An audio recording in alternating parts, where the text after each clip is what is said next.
and welcome to Community Link. This is Community Mission's opportunity to tell you a little bit about our programs that can serve the community as well as you, and how you out in the community might be able to support us as we help all of our Niagara neighbors throughout the county. My name is Christian Hoffman. I'm the Vice President of Public Relations and Development at Community Missions. I am joined by a couple of guests, which I'll get into in just a moment. But a couple of things I wanted to talk about that we had talked about in previous months to follow up on. And most importantly, was our Sweetheart Dinner that we had. On Friday, March 31st, we had about 200 attendees that came out to celebrate with us the 26th annual Sweetheart Dinner. We had probably a couple hundred prizes, between about 115 baskets and gift cards and silent auction items and a whole bunch of things, all raising money for our crisis and community services. Those are programs like our community kitchen, our food pantry, our clothes closet, and our emergency housing shelter, all programs that we've talked about with you before, and a nice little fundraiser for us to be able to support those programs and to talk a little bit about one of the programs that we had brought to you a couple of months ago. That was our SNUG, Niagara Falls Outreach Program. A few of our staff were there talking about the gun violence reduction initiative that we are undertaking in the city. Sadly, we've already, since January 1st, responded to two fatal shootings of young people in our community, but the SNUG team was out there trying to make things right as best as they can, to be with the victims and to just try to quell the violence as best as possible. So there were certainly a lot of highlights to the night. We raised over $30,000, which is a wonderful total for all of those programs that I was mentioning. If you'd like to kind of catch up on any of that, we just posted some pictures on our Facebook page from the Sweetheart Dinner, and we'll of course hope that you will join us next year for the 27th annual Sweetheart Dinner. We'll be posting some information on our website about that before too long. And then we also have our other big fundraiser that we do each year, is a golf tournament. That one will be held on Monday, July 31st at Niagara Frontier Golf Club. And we'll have information probably in the next week or two about how to register for that, or how your company can sponsor that. We would love to have you out for that opportunity as well. We have a couple of other activities that are going to be coming up in these next few weeks.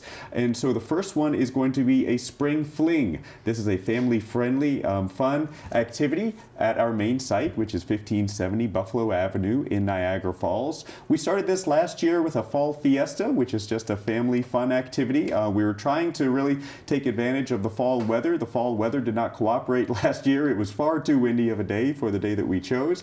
So we had to move it inside. This year we're looking pretty good. We hope at least to be outside on Saturday, April 29th from 11 to 3. There'll be food, there'll be fun activities, there'll be games, there'll be some of our local partners as well. So we hope that you'll bring the family out for a free family fun day there at the Mission on Saturday, April 29th. The following Saturday is May 6th, and we'll have a vehicle blessing. This started out as a biker's blessing, as a lot of motorcycle enthusiasts like to get their bikes blessed for the season. And so we wanted to expand it out beyond just bike or motorcycles, at least. So your little guys can bring their bikes, or if you want to bring your car or any other mode of transportation to be blessed, why not? Can't hurt, right? So we'll do some food there as well. And so that'll be on Saturday, May 6th. Again, same location, 1570 Buffalo Avenue, and I believe that one will be 11 to 3 also. And then the following week, hopefully we will not be the only place that you're hearing about this, but is the annual Letter Carriers Food Drive. So every year on the Saturday previous, I believe, so that'll be May 6th, all of your local letter carriers will be bringing some information, and they used to do bags even, to encourage people to donate food to our local food pantries like Community Missions. So on May 13th, we'll encourage you to put out a donation of food items that will be collected by letter carriers as well as volunteers. And we are looking for volunteers for that day if you would be interested. But we are hoping that you'll donate some food out, just put it outside where your mailbox is, and the letter carriers will pick that up, and then they will be donated to places like Community Missions. So May 13th, circle your calendar. We hope that you'll be able to support us in that way, in whatever local food pantries that are closest to you is most likely where that food will go. And again, if you're looking to volunteer either with the Letter Carriers Food Drive on May 13th or in any other way, we would encourage you to just come visit Community Missions communitymissions.org/volunteer. Fill out our volunteer form, and Kathy Chase, our volunteer manager, will be in touch with you soon to set up that time. Also, a busy time certainly for students. A lot of students have 5 hours, 10 hours, maybe even longer of community service that they might need to wrap up before the school year ends, and they may have had all year to do it, but now is probably the time that they are actually doing it. So again, communitymissions.org/volunteer, or give us a call at 716-285-3403. Well, that's a lot of time for me talking, certainly already well into the program now. But I am joined by two guests that I'd like to introduce to you. Here to my immediate left is Miranda Riexinger. She is the Transitional Housing Manager for Fall Street Station. And to her left is Rebeckah Goodrich. She is the Peer Support Supervisor at Fall Street Station. So welcome, ladies. Nice to be here, Christian. Wonderful. So Fall Street Station, I mentioned that in your titles. If you wouldn't mind, Miranda, just tell us the basics. What is Fall Street Station? Fall Street Station's a transitional shelter for young adults ages 18 to 24 that are experiencing homelessness. Who have you seen, who is coming through those doors? Exactly what you said, Christian. Ages 18 to 24, male to female, doesn't matter. The house accommodates co-ed. It can be singles, it can be parents. And that's what we've seen so far. So yeah, so what kind of issues are people dealing with? They're dealing with an extreme spectrum of homelessness, trauma, mental illness, unemployment, lack of independence. Mm-hmm. And so Fall Street Station, where's that located, Miranda? 1622 Fall Street. All right, and that's in Niagara Falls. Yep. Yes, right near the casino. Okay, yep, right by the casino. That's a good way to think of it. Also, just around the corner from Community Missions there as well. So there are certainly a lot of overlaps between what we're dealing with at the main site, 1570, where we're seeing a lot of adults, right, that are dealing with housing, homelessness in general. So 18 to 24 specifically, are you seeing are you seeing a lot of people on the upper end of that spectrum or lower end or all over the place? It's just a mix. So it's not a big spectrum. It's 18 to 24. We have a resident that's 20, 21, and 18, just turned 18. And we are currently only able to take single individuals right now because that's what we have at the mission. So all of our residents came through our shelter at 1570 Buffalo Ave. Is there a need for families? Have you seen a lot of demand for families? Yes. We get calls here and there, and DSS will, ask us about our ability to take in families, which unfortunately right now isn't exactly possible, and we're working on it. And that's just because the shelter is not able to take families right now. So we would consider, people from other shelters if we had the ability to do so. So hopefully in the near future, we could take a mom and baby or a dad and children, whatever's needed. So that location has been a few different names through the years. I've been here 10 years, and I think it's been a couple of different things all beyond that. But talk a little bit. It's a house, right? Right. It's just a regular house. Happens to have 2 offices downstairs. One's kind of central. That's where the peer support specialist would be. It has windows so they can kind of see what's going on in the house and just make sure everything's running smoothly and there's no safety concerns. And then there's another mini office like that on the second floor, also used for a meeting room. Same thing, it's got windows all around, just so that peers can kind of keep an eye out for safety concerns or anything like that that could arise at any time. It does have a full garage, 2 vehicles for the program, so we're able to transport clients to different appointments that they either need or would like to go to. And all of our residents are working towards goals of employment and their own house eventually. So, every goal is different.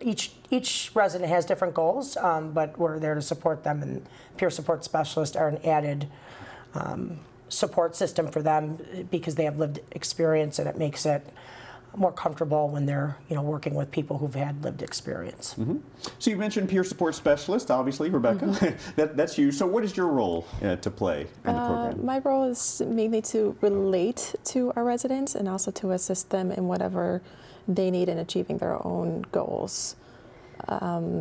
Whether it's helping them obtain education goals, employment goals, connect them with family support peer to help them work with through their relationships in their lives, if that's what they're looking to improve in order for them to have a better quality of life, or if that's what they want in their life.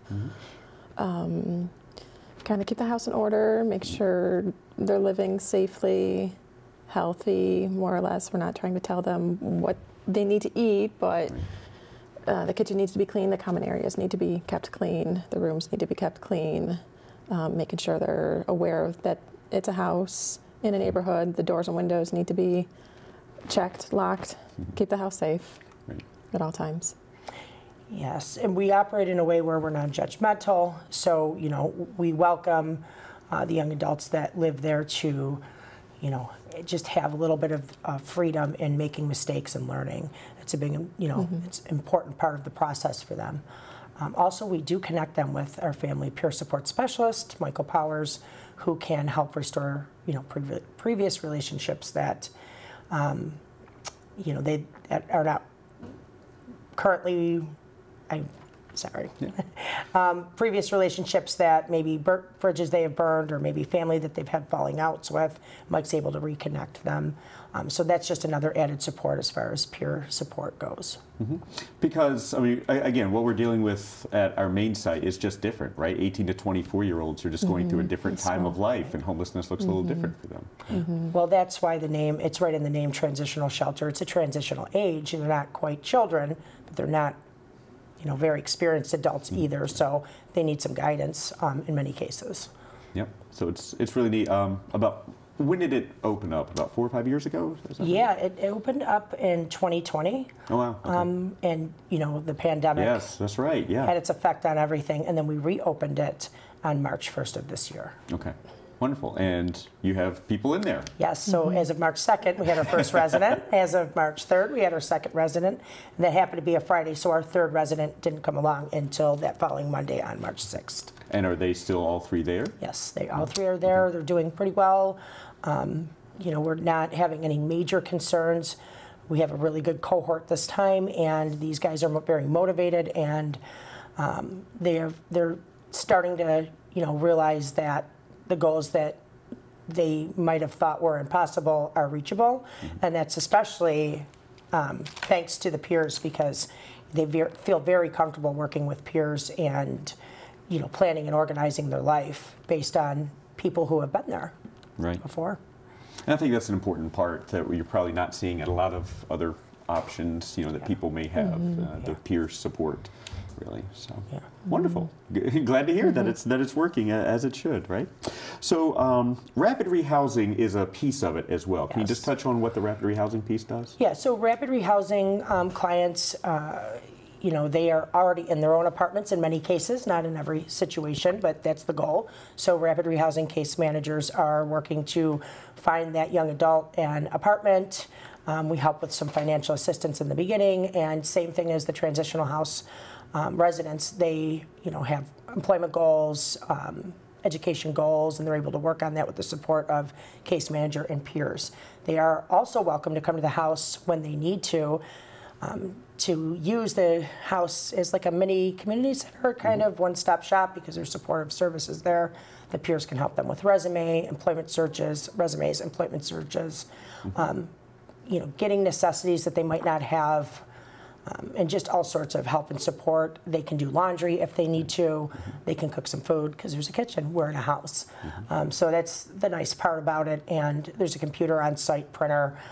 Again, just all the assistance they could need for working